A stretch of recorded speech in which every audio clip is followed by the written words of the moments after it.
ইরার কথা শুনে ভ্যাকাচ্যাকা খেয়ে গেল অনিলা।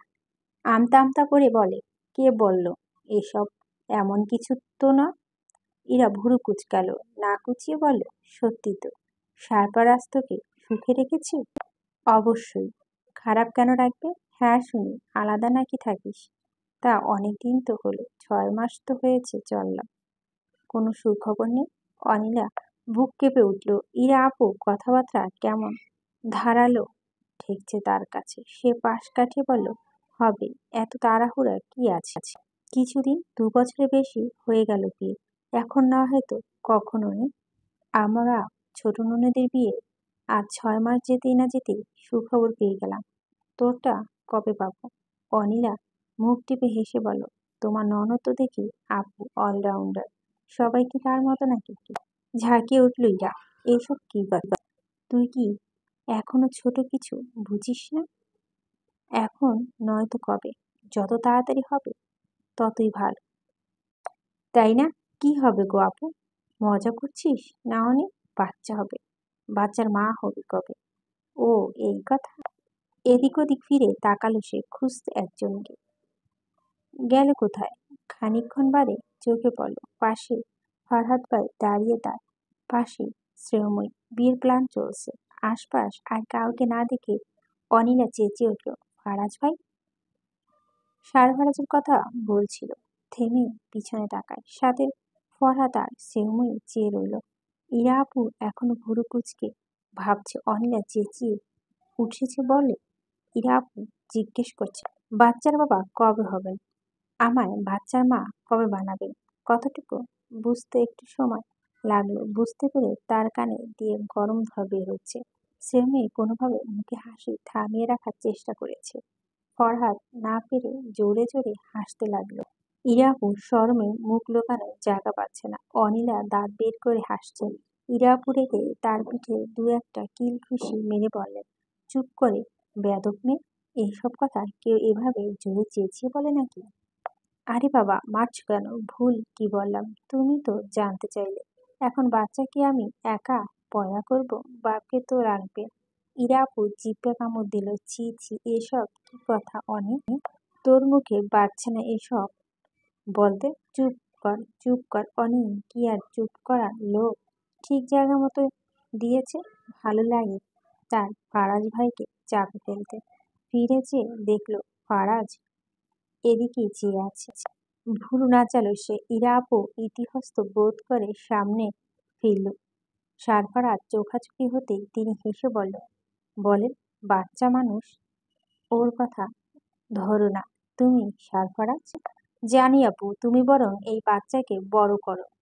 বড় হলে তবেই না মা হতে পারবে। বাচ্চা কি পারবে আরেক বাচ্চা সামলাতে? শ্রেয়ময়ী এবার হেসে উঠল। ফরহাদ পিঠ চাপড়ে বলল, সেইভাবেই দিন, একদম 100-তে 100। ইরা আপু অনিলার কান ধরে বলো, ঠিক বলছ, ওকে আগে বড় হতে হবে। আর তুই আমার সাথে এদিকে আয়। টেনে হিঁচড়ে নিয়ে যেতে লাগলো অনিলাকে। অনি মুখ ফিরে চেয়ে আছে সারফারাজের দিকে। সারফারাজ ডেকে উঠে বলে, ইরা আপু, তোমার বাচ্চা বোনকে বলে দিও বড় হতে। বড় হয়ে গেলে 2 দিন লাগবে না বাচ্চার মা হতে। ওর বড় হতে বরং সময় লাগে। আপনি আবার আমার ঘাড়ে দোষ দিচ্ছেন। দেখি ইরা আপু, ছাড়ো, লাগছে আমার। কান ছাড়িয়ে এসে দাঁড়ায় সারফারাজের সামনে। বলে উঠল, কি জানি বলছিলাম? বলছিলাম তোমার বড় হতে। তুমি এখনো বাচ্চাই আছো। কে বলবে আপনাকে আমি বাচ্চা আছি? সারফারাজ ঝুঁকে গেল, কানের কাছে ফিসফিসিয়ে বলে, না হলে এসব কথা এসে বরের কানের কাছে বলবে? চেঁচিয়ে না, বোকা মেয়ে। অনিলা হতভম্ব হয়ে গেল। ফারাজ ভাইয়ের এমন কণ্ঠস্বর তাকে থমকে দিল। চেয়ে দেখল সারফরাজ ভাইয়ের মুখটা তার অনেক কাছে। ঢোক গিলল সে। সারফরাজ মুখ তুলে তাকালো। ফরহাদকে বলে উঠল, ঈদের পরই তো বিয়ে, চল, অনেক প্ল্যান বাকি। এই বিয়ের পর আরেক প্ল্যান করব। অনিলা আচমকা বলে উঠল, কিসের প্ল্যান? সারফরাজ তার দিকে ফিরে হাসল। জবাব না দিয়ে চলে গেল। অথচ অনিলা অস্থির হয়ে উঠল। সে হাসিতে একটা জবাব ছিল। কি ছিল সেই জবাব? মাঝরাতে সারফরাজ ঘরে এলো। কালই তো ঈদ। কাল বলে লাভ নেই, মাঝরাতে তো চলে গেছে। তাদের বাড়ির ছাদে আজ আলোয় ঝলমল করছে, প্রতিবারই করে। চাঁদ রাতের বাড়ি, সবাই জেগে অনেক রাত অবধি। ছাদের কোণায় বসে মেয়েরা মেহেদি পড়ছে। দুলমিলা মেহেদি পড়ছে না, সবাইকে পরিয়ে দিচ্ছে। সে মেহেদি পড়তে চাচ্ছে না, এমনিতেই সবাই বলে বেড়াচ্ছে, তুমি তো দুদিন পর মেহেদি পড়বে, বরের নাম লিখে হবে। আজ বরং আমাদের মেহেদি পরিয়ে দাও। বেচারি সে কখন থেকে বসে মেহেদি পড়াচ্ছে, সিরিয়াল কমছে না বরং বাড়ছে। নাজিয়া এক কোণায় বসে নিজ হাতে মেহেদি দিয়ে ফরহাদের নাম লিখে মিটমিট করে হাসছে। ফরহাদ বসে আছে এই দূরে কোণায়। এত আত্মীয় স্বজনদের মধ্যে তাদের চোখে চোখে কথা দেখে সারফরাজ শেহাবাদ অবাক হয়ে গেল। ফরহাদের সাহস আছে বলতে হবে। ছাদের চারদিক খুঁজে যখন অনিকে দেখতে পেল না, তখনই ঘরে এলো। একটু আগে যে তাকে ছাদে দেখেছিল, ঘরে ঢুকতে দেখলো অনি আয়নার সামনে দাঁড়িয়ে পাগলের মতো করছে। সেকেন্ডে যেন সাগর ঘাবড়ে গেল। এরপর ভালো করে দেখতে লাগলো, না, তার অনি পাগল হয়ে যায়। ওর বারবার মাথা ঝাঁকে যাচ্ছে, মুখের সামনে চুলগুলো সরানো বৃথা চেষ্টা। দুটো হাতে মেহেদি দিয়ে টাঙানো। সে এগিয়ে এলো আয়নার সামনে, তার প্রতিবিলম্ব দেখে পিছন ফিরল অনি। ফারাজ ভাই ততক্ষণে আরো কাছে এগিয়ে এসেছে। অনি থমকে গেল। এই নিয়ে দুবার তার এমন অনুভূতি তাকে জাগা দিচ্ছে তার ভালোবাসা।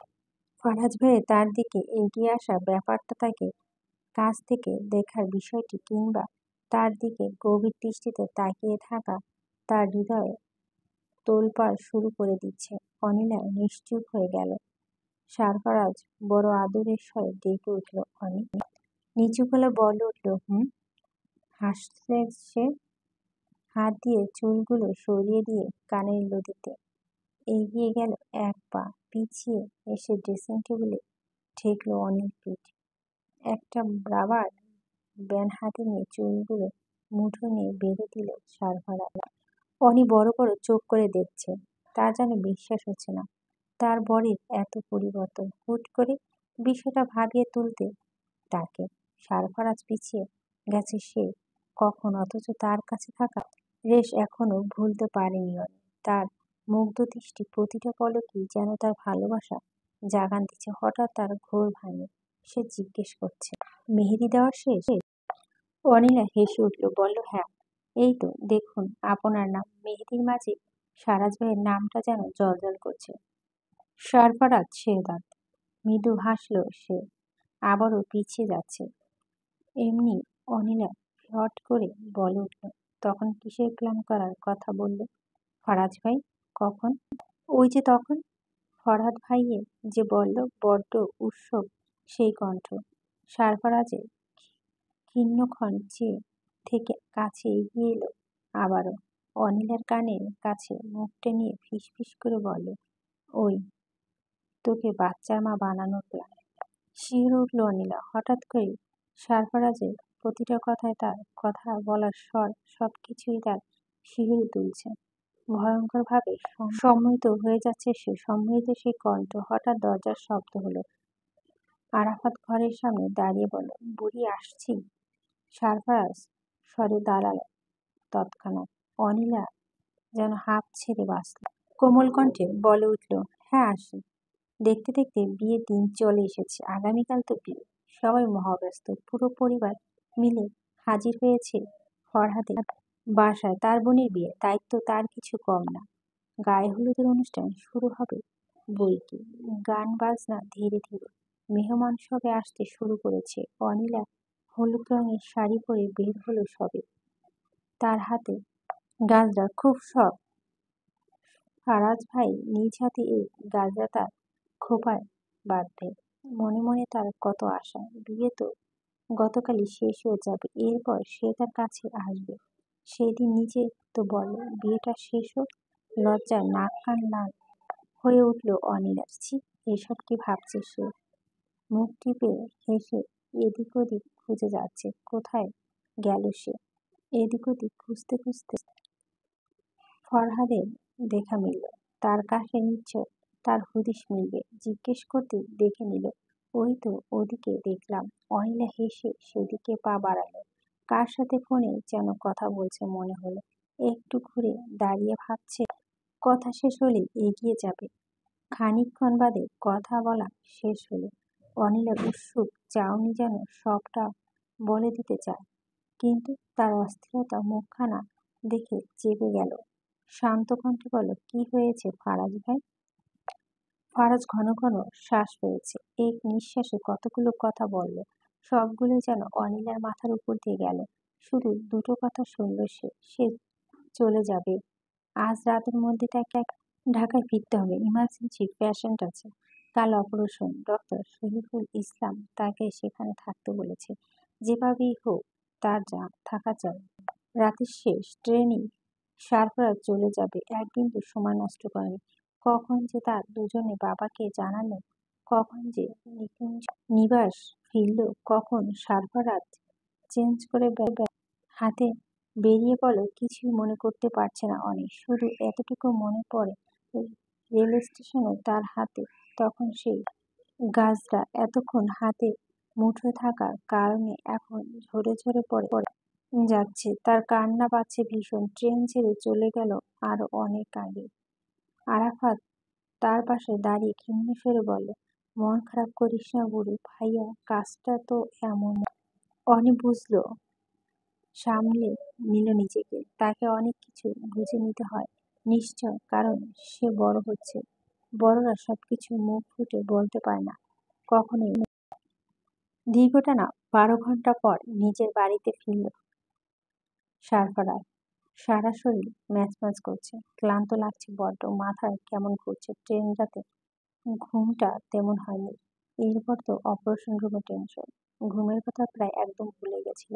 শেষমেশ যখন অপারেশন রুম থেকে বের হয় তখন ক্লান্ত অনুভব হচ্ছিল। আশ্চর্য, এতটা ক্লান্ত সে মোহনগঞ্জ থেকে ফিরে এসে হয়নি। মুখ খুলে শ্বাস নিচ্ছে, চোখ মেলে রাখতে পারছে না। ঘাড় ব্যথা অনুভব করছে। একটু একটু পা ফেলে এগিয়ে গেল সে। সিঁড়ি বেয়ে ফ্ল্যাটে এসে চোখ বুজল। ব্যাগ থেকে কিছু চাবিখানা বের করে দরজার সামনে তাকাতে বোধ হলো দরজা তো তালা নেই। আচমকা ঘোর কাটলো তার, রক্ত চমকে উঠল। দরজা তালা নেই মানে? ঘর তার মানে কে আছে? চারদিকে স্তব্ধ। সারফারাজ আরো নিশ্চুপ হয়ে গেল। মাথায় একসাথে অনেক কিছু ঘুরপাক খাচ্ছে। ভাবনা চিন্তা পড়ে গেল। অবশেষে কলিং বেল বাজল। দরজা একটু কাছে এসে কান পাতল। কারো এগিয়ে আসার শব্দ পাচ্ছে। যতই গাঢ় শব্দ হচ্ছে ততই তার হৃৎপিণ্ড কেঁপে কেঁপে উঠল। দরজার ওপারে অনাকাঙ্ক্ষিত মুখখানি দেখে বিস্ময় বিমুখ হয়ে গেল সারফারাজ। অনেক প্রাণবন্ত মেয়েটা, মুখে হাসি, হাতে খুন্তি, শাড়ির আঁচলটা কোমরে গুজে সহজ গলায় বলে উঠল, আপনি এসে গেছেন? হতভম্ব কণ্ঠে বলে উঠল, তুই? অনি, তুই এখানে? সারফারাজের কণ্ঠে আশ্চর্য মিশ্রিত। মাথা ঝাঁকালো সে। স্বপ্ন দেখছেন না তো? অনি এখানে কিভাবে আসবে? আজ তো রুদমিলের বিয়ে। বিয়ে ফেলে অনি একা একা এখানে চলে আসবে? তা হয় নাকি? মা বাবা ওকে আসতে দিল? মনে হাজারো প্রশ্ন। অনি তার হাত থেকে ব্যাগটা নিয়ে নিল। হাতের ছোঁয়া পেয়ে নিশ্চিন্ত হয়ে গেল সারফারাজ। এটা অনি, সে মিথ্যা দেখছে না। অনিলা মৃদু হেসে বলল, তাড়াতাড়ি গিয়ে গোসল সেরে নে, রান্না প্রায় হয়ে গেছে, আপনার গরম গরম খেতে দিব। তুমি সত্যি বিয়ে রেখে চলে এসেছো অনি? অনিলার পিছন পিছন ঘরে ঢুকলো সারফারাজ। ব্যাগটা সোফার উপর রেখে রান্নাঘর থেকে এগিয়ে যাচ্ছে অনি। বলে উঠল, তো আর কি করতাম? আপনাকে একা ফেলে ওখানে বসে বিয়ে দাওয়াত খেতাম? আপনাকে দেখতো কে? ফারাজ ভাই। তাই বলে তুমি এভাবে চলে আসবে? কই, আমি তো এতদিন একাই থাকতাম, কখনো তো অসুবিধা হয়নি। হাতে খুন্তি দিয়ে তরকারি নাড়াচাড়া করছে। এদিকে মুখ ফিরে বলো, যখন থাকতেন তখন থাকতেন। তখন তো আর বউ ছিল না, এখন তো আছে। যান, আপনি গিয়ে গোসল করে আসুন। কাজটা তুই ঠিক করিস না অনেক। রুমিলা কি ভাববে? মেয়েটার বিয়ে, অথচ আমরা কেউ নেই। ওর মন কি খারাপ হবে না? না, হবে না, মন খারাপ হবে না।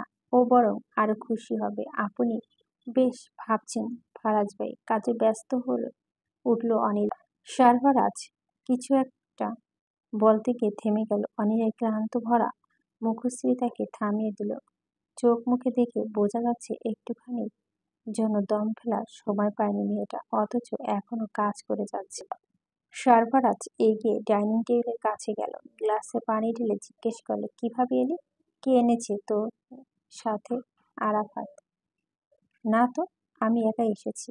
হতবাক হয়ে গেল সারফারাজ। থেমে থেমে জিজ্ঞেস করলো, বাবা তোকে আসতে দিল? কেন দিবে না? আমি বড় হয়ে গেছি না? সব কাজ আমি একাই করতে পারি। শব্দ করে হেসে ফেলল সে। সারফারাজ মুগ্ধ হয়ে গেল তার কথাবার্তা শুনে। চোখের সামনে দেখতে পাচ্ছে মেয়েটা তাকে নিয়ে বড্ড বেশি ভাবে, বড় ভালোবাসে তাকে, তার মায়াবতী সে। তা না হলে কি এভাবে ছুটে আসতে পারে? না, শরীরে আর কুলাচ্ছে না। ঘরে এসে সোজা ঢুকলো বাথরুমে, লম্বা একটি শ্বাস নিয়ে বের হলো সে। এখন অনেকটা ফ্রেশ লাগছে। তোয়ালে দিয়ে মাথা মুছতে মুছতে চোখ পড়ল বিছানার উপর। আর লোভ সামলাতে পারছে না সারফারাজ। নরম বিছানায় গায়ে লেদিতে ঘুমিয়ে পড়ল। এদিকে অনিলা ভাত বেড়ে তাকে ডাকতে এসে দেখে তিনি ঘুমাচ্ছেন। একবার ডাক দিবে বলে ভেবে তটস্থ হয়ে যায়। তা না, থাক, কি দরকার, সে তো ঘুমাচ্ছে, ঘুমাক না। এখন জাগাতে মায়া লাগছে বড্ড। কিন্তু কিছু খেলো না যে, খালি পেটে এভাবে ঘুমাবে? এগিয়ে এলো সে। বিছানার কাছে তোয়ালে পড়ে আছে অনিলা। নরম হাতে তার মাথা হাত রাখলো। ইস, চুলগুলো এখনো ভিজে। পানি চুষে চুষে ঘাড় বেয়ে পড়ছে। তোয়ালে হাত দিয়ে মুছে দিতে লাগলো যত্ন করে। তার নরম হাতের ছোঁয়া জুড়ে যাচ্ছে সারফারাজের কপাল জুড়ে। গতরাতে সারফারাজ চলে আসার পরপরই কোনো কিছুতেই মন বসতে পারছিল না সে। গায়ে হলুদ, সবাই নাচ গান বাজনা করছে, অথচ অনিলা মনটা পড়ে আছে সারফারাজের কাছে। তাকে এমন আনমনে দেখে রুদুমিলা নিজেই বলে উঠল, তুইও তো সারফারাজের সাথে গেলে পারতিস অনেক। শুধু শুধু থেকে গেলি। ছেলেটা ওখানে সামলাতে কি করে? তোর মনটা তো ওখানে পড়ে আছে। কথাগুলো যেন মনে ধরল অনি। সে তো আগে ভেবে দেখলো না কেন? সময় নষ্ট করিনি একদম। ভোরের ট্রেনে কাউকে না জানিয়ে ট্রেন চলে গেল। তাকে না পেয়ে যখন আরিফ হাসান হন্যতন্য করে খুঁজতে লাগলো, তখন ফোন করলো অনিলাকে।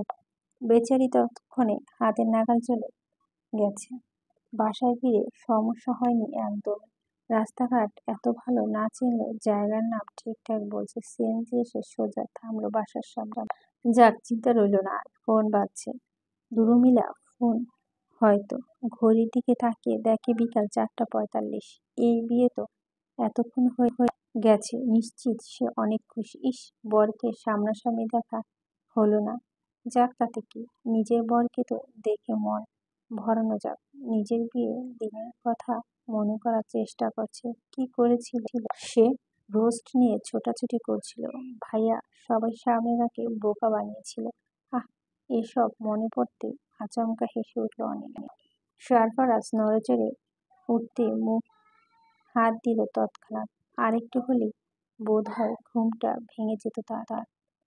তখন চারদিকে সন্ধ্যা ঘনিয়ে এসেছে। অনিলা তার বারান্দার দোলনার উপর বসে থেকে আকাশ দেখছে। তার হাতে চিরুনির সাহায্যে একটু একটু করে চুল আঁচড়ে নিচ্ছে। আচমকা পিছনে কারো উপস্থিত পেয়ে মাথা তুলল সে। সারফারাজকে দেখে পেয়ে খানিকটা ঘাবড়ে গেল। কি, ভয় পেলি? ও আপনি, কি করছিস? চুল আঁচড়াচ্ছি, বলে চিরুনি দিয়ে চুল আঁচড়াতে লাগলো। আচমকা তার হাত থেকে চিরুনি নিয়ে গেল সারফারাজ। আলতো করে তার চুল আঁচড়ে দিতে লাগলো। অনি, তুই হাঁটু জড়িয়ে ধরে বসলো। বেণী পাকালো, অনেকটা আগোছালো সেই বেণী। কপালে হাত রেখে সুরায়, মাথা ধরেছে? হুম। চা খাবে? হুম। সারফারাজ হাসলো, তার মাথা টিপে দিতে লাগলো। অনিলা চোখ বন্ধ করে নিল। সারফারাজ মৃদু স্বরে বলে উঠল, দেখ অনি, আমি পুরোপুরি ভালো মানুষ নই, কিন্তু আমার দিক দিয়ে আমি ঠিক আছি। নিতান্তই এক ভদ্রলোক আমি। পড়াশোনা ভালো ছিলাম, তাই বাবা মা খুশি। ডাক্তার হতে পেরে আমি খুশি। আমার বন্ধুদের আমি বিশ্বাস করি, তারা আমায় বিশ্বাস করে। আমার বন্ধুত্ব সার্থক। আর তোকে ভালোবেসে আমার জীবন সার্থক। অনেক অনেকটা অমনোযোগ হয়ে কথাগুলো শুনছিল। শেষের কথাটা তার কানে বাজল। একটু হকচকিয়ে উঠে বিস্মিত হয়ে চেয়ে রইল সারফারাজ ভাইয়ার দিকে।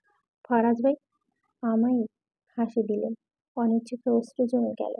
চোখ সরিয়ে ফেলে সে। কেউ একজন বলেছিল, যখন তুমি ভালোবাসতে শিখবে তখন দেখবে তোমার হৃদয় অনুভূতিগুলো পূর্ণ হয়ে উঠেছে। ভালোবাসার কথা শুনে তোমার চোখে অশ্রু জমতে শুরু করবে। সেই অশ্রু একদম মুছে ফেলবে না। সেটা হচ্ছে আনন্দ অশ্রু, তোমার ভালোবাসার সাক্ষী। ডক্টর সাবিনা ইয়াসমিনের তত্ত্বাবধানে এখন থেকে সারফারাজ শেহদাদ থাকবে। কথাটি জানা মাত্রই সারফারাজ একটু ঘাবড়ে গেল।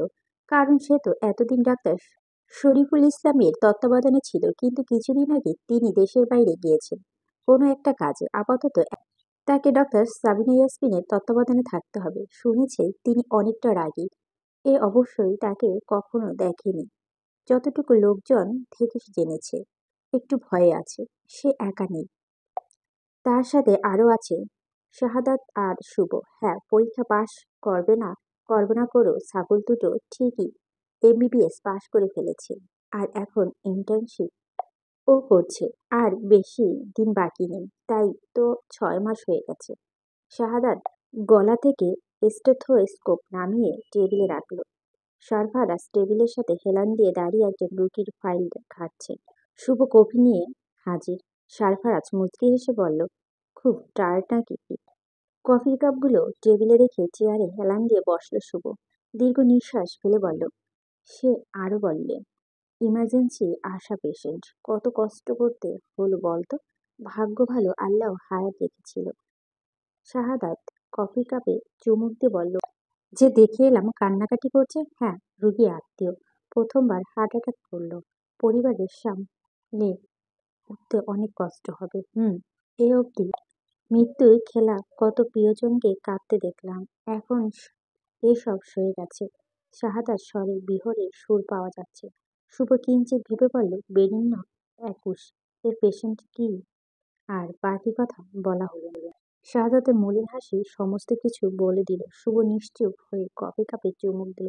কিছুক্ষণ চারদিকে ছেয়ে গেল নিস্তব্ধতা। একজন ডাক্তার তার সর্বত্র দিয়ে চেষ্টা করে একজন রোগীর প্রাণ বাঁচাতে, কিন্তু শেষমেশ যখন শেষ রক্ষা আর করতে পারে না, যখন হেরে যায়, তখন হতাশায় ডুবে যায় সবকিছু। সারফারাজ গায়ে অ্যাপ্রন খুলে রাখলো, বলে উঠল, কিছু করার নেই, আমাদের হাতে এতটুকুই সৃষ্টিকর্তা এর চেয়ে বেশি শক্তি আমাদের দেননি কি করে।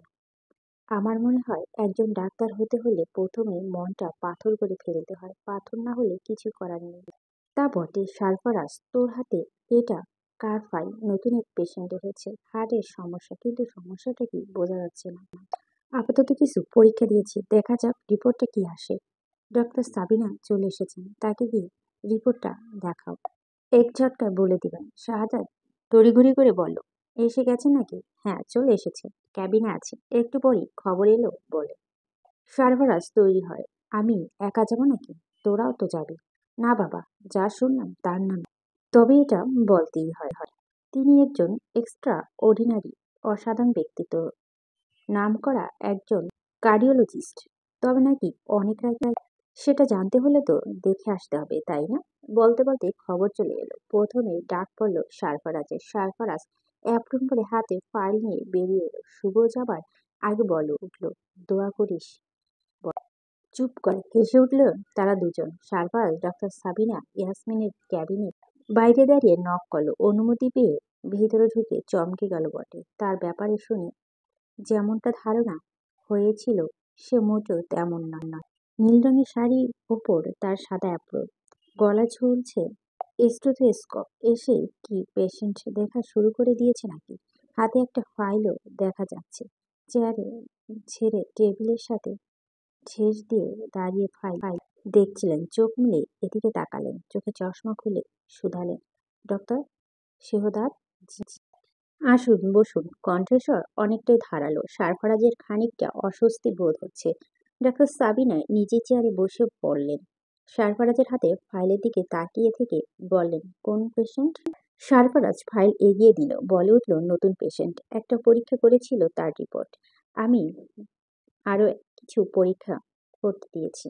আপনার কি ধারণা কি হয়েছে? সমস্যাটা দেখে মনে হচ্ছে হার্ট ব্লক, 50% চান্স আছে। পুরোপুরি শিওর হওয়ার জন্য রিপোর্টের অপেক্ষা করছি।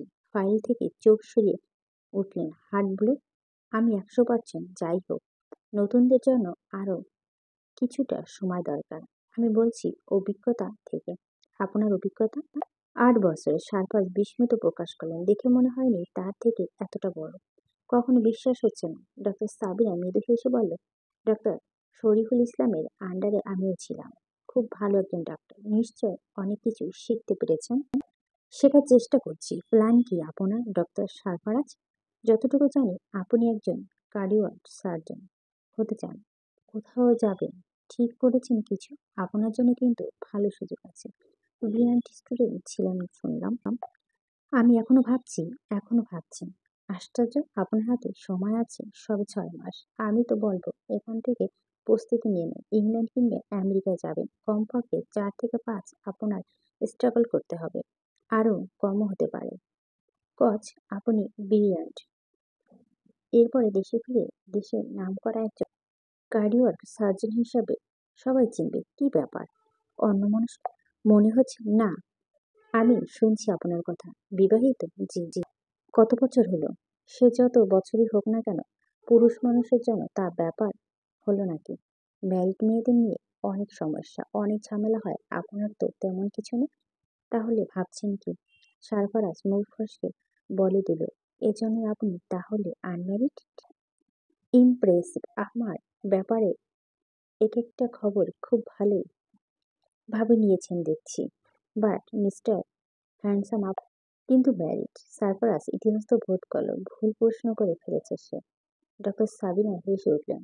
তাকে দেখে কোনোভাবে মনে হলো না সে রাগী একজন। ওকে ওকে মিস্টার সেরাত, আপনি তো দেখছেন ঘাম ছুটে ফেলেছেন। ডাক্তারদের এত তাড়াতাড়ি অস্বস্তি হলে চলে না। আপনার একটা কথা বলি শেহদাদ, কার্ডিওয়ার্ক সার্জনের ছড়াছড়ি কিন্তু দেশে তেমন নেই। কোনো হেলাফেলা নয় এটা। আপনাকে আগে দূর মনোবল নিয়ে বানিয়ে নিতে হবে। যদি কার্ডিওয়ার্ক সার্জন হিসেবে ক্যারিয়ার গড়তে চান, তো নিজের ক্যারিয়ার দিয়ে সিরিয়াস হন। আপনাকে একটা ভালো সাজেস্ট দিই। আপনি ইংল্যান্ড গিয়ে এফআরসিএস করতে পারেন। এফআরসিএস খুবই নিউট্রিটিভ ডিগ্রি, সব দেশে সম্মানিত। কিন্তু এটা এতটা সহজ না। আপনাকে প্রচুর পরিশ্রম করতে হবে, প্রচুর খাটতে হবে। অথচ আপনি এখন এক জায়গায় গম্ভীর হয়ে বসে আছেন। আপনার থেকে আরো ভালো আশা করছিলাম। ডক্টর শরীফুল আপনার সম্পর্কে আমায় অনেক বলেছে। সারফারাজ মনোযোগ বিঘ্ন ঘটল। হঠাৎ তার মনে পড়ল অনিলের কথা। টানা 2 বছর তাকে ছেড়ে ছিল সে। আবার কি ছেড়ে চলে যেতে হবে বহুদূরে? ও এবার মেনে নিতে পারবে তো? ডক্টর শেহদাদ, জি। কথাগুলো কি রিপিটেটিভ মনে হচ্ছে? আগে কোথায় শুনছেন? ডক্টর শরীফুল আমায় অনেক আগেই বলেছে। তারপরও আপনার এই হাল? এ মাই গড! এরপর ডক্টর শরীফুল কিভাবে আপনাকে নিয়ে এত ভাবতে পারে, আমি সেটাই ভাবছি। আমি হলে কবেই হাল ছেড়ে দিতাম। Sorry doctor. ডক্টর সাবিনা বোধহয় বিরক্ত হলেন। পানির গ্লাস চুমুক দিয়ে বললেন, ওপেন হার্ট সার্জারি করেছেন কখনো? হ্যাঁ মানে? তাহলে তৈরি হন। আপনি এখন বাসায় যান, বিশ্রাম নিন। রাত 1টার দিকে একটা ওপেন হার্ট সার্জারি আছে। আপনি সেখানে আমার সাথে যাবেন। ঠিকানা আমি আপনাকে মেসেজ করে পাঠিয়ে দেব। আচ্ছা, ভয় পাচ্ছেন? না, ভয় কেন পাবো? হুম। তবে আপনাকে দেখে অনেক অস্বস্তি মনে হচ্ছে। কাজ করুন, আপনার অ্যাড্রেস আমায় দিয়ে যান। রাত্রি 11টার দিকে আপনাকে পিক আপ করতে চলে যাব। ওকে? ওকে ডক্টর। ডক্টর সাবিনার রুম থেকে বেরিয়ে স্বস্তির নিঃশ্বাস ফেলল সারফারাজ। এমন মনে হচ্ছে তিনি আসলে অনেকটা ভয়ানক। হাসপাতাল থেকে বের হয়ে প্রথমে সে কল করলো অনিলাকে। কিছুদিন আগে নতুন গাড়ি কিনেছে বলেই ভুল হবে। বাবা পাঠিয়েছে এখানে সেখানে যাবার জন্য। গাড়ি দরকার ছিল, তাই লাইসেন্স তো আগেই থেকেই ছিল। ভাবছে অনিলার লাইসেন্স করিয়ে ফেলবে। ভালোই হবে তাহলে। অনিলা ক্লাস শেষ হতে ঘন্টাখানেক বাকি আছে। সারফারাজ গাড়ি নিয়ে বেরিয়ে পড়ল অনিলাকে পিক আপ করতে। তার পৌঁছাতে ঘন্টাখানেক মতো লাগলো। ভার্সিটির বাইরে দাঁড়িয়ে অপেক্ষা করছে অনিলার জন্য। টানা 15 মিনিট পর বের হতে দেখলো অনিলাকে। সারফারাজ হঠাৎ করে একটু তটস্থ হয়ে গেল। কয়েকটা ছেলে মেয়ে ঘিরে আছে অনেকে। দেখে মনে হচ্ছে বন্ধু বান্ধব। অনিলার ছেলে বন্ধু আছে, কই সে তো জানে না। ব্যাপারটা যেন তার পছন্দ না। তারা দাঁড়িয়ে হাসাহাসি করছে, অথচ সারফারাজ অস্বস্তি হচ্ছে। হুট করে গাড়ির মধ্যে ঢুকে গেল সে। পানির বোতল বের করে এক নিঃশ্বাসে খেতে লাগলো। হঠাৎ গাড়ির জানালায় কেউ কড়া নাড়ল। সারফারাজ ফিরে তাকালো। অনিল হাত নেড়ে বলছে, ফারাজ ভাই।